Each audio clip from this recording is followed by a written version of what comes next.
Hello everyone, welcome back to my channel. Today let's go over a medium level question that I just solved on my own. So I'm super happy about this and I'm very glad that I was able to come up with my own solution to this problem without any assistance. So let's go over it and let me show you how I did it. This is number 3708, longest Fibonacci subarray. So yeah, exactly what it says. Basically, we have a integer array nums, and a Fibonacci is a contiguous sequence whose third and subsequent elements equal the sum of the two preceding terms. So for example, 2, 3, if we're adding 5, then 2, 3, 5 is a valid Fibonacci, and then we're trying to get the length of the longest subarray. The longest subarray that fits this description. And note that subarrays of length 1 or 2 are always Fibonacci. So what this tells us is that we can, at the very least, the result will always be 2, because any subarray of length 2 is always going to be at least valid. And then you can see that the subarray is always at least of length 3. So 2 is going to be the minimum, the lowest result we could possibly have. And then let's just go and loop through every single subarray.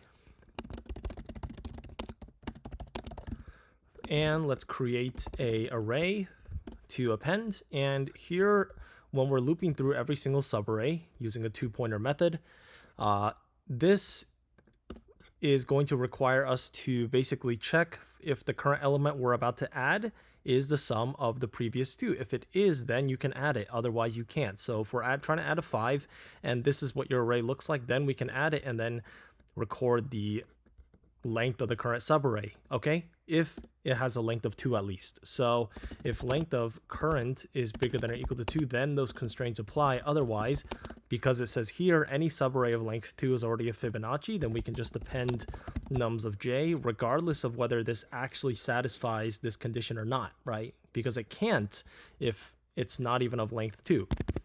So in this case, again, we have to check if current of -1 plus current of -2 is going to be equal to nums of j. If it is, then we can append nums of j and take the length of the current subarray, which is the difference of the 2 pointers plus 1, because the length is always 1 more than index. And otherwise, we would just continue. And then here we can just return result. So actually, we're supposed to break it because a subarray has to be contiguous, and if we're already violating these rules, then it can't. Okay, so let's run this and submit it. And there you go, passes all test cases. So again, I'm super happy that I was able to come up with my own solution to this question without any help and solve it completely on my own. So that's it for this video, and thank you for watching.